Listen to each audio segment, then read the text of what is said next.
Hi friends, welcome to சுகா சமையல்.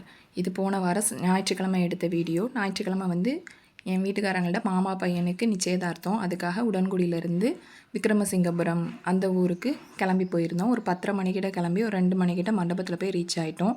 மண்டபம் சேனை தலைவருங்கிற ஒரு மண்டபம் தான். மண்டபம் நல்லாவே இருந்தது. நல்லா மரமும் காற்றுமா ரொம்பவே நல்லா இருந்தது. அங்கே நாங்கள் கொண்டு போன திங்ஸ் எல்லாம் மாடியில் மணமகன் அறையில் போய் வச்சுட்டு எங்கள் மாமி எல்லாரையும் போய் சாப்பிட சொன்னாங்க. அதோட கீழே இறங்கி சாப்பிட வந்தோம். சாப்பாட்டுக்கு சூப்பரான ஒரு பிரியாணி, சிக்கன் 65, தயிர், கேசரி, அதுக்கப்புறமா திருநெல்வேலி அந்த சைட்லாம் எப்போவுமே தால்சாவும் ஒன்று வைப்பாங்க, அதுவும் வச்சுருந்தாங்க. அல்ஹம்துலில்லாஹ் நல்லா திருப்தியாக இருந்தது. சைவமுமே வச்சுருந்தாங்க.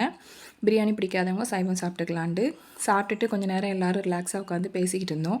பேசிகிட்டு இருந்துட்டு ஒரு 3:30 மணிக்கு மேலே நிச்சயதார்த்த ஃபங்க்ஷன் அல்ஹம்துலில்லாஹ் சிறப்பாக ஆரம்பிச்சிட்டு நாங்கள் ஒரு 15 தாளம் வச்சுருந்தோம்.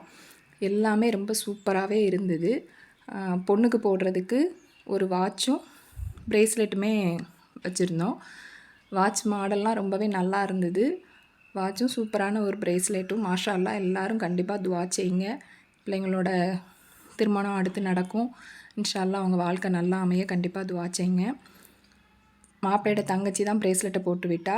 மாப்பிள்ளையோட அம்மா வாட்ச் போட்டு விட்டாங்க. அல்ஹம்துலில்லாஹ் சிறப்பாக நிச்சயதார்த்த ஃபங்க்ஷனை முடிச்சுட்டு கிளம்பியாச்சு. ஒரு 5:30 மணி போல் கிளம்பி உடங்குடிக்கு 8 மணிக்கு ரீச் ஆனோம். எல்லோரும் துஆ செய்யுங்க. என் சேனலை சப்ஸ்கிரைப் பண்ணுங்கள்.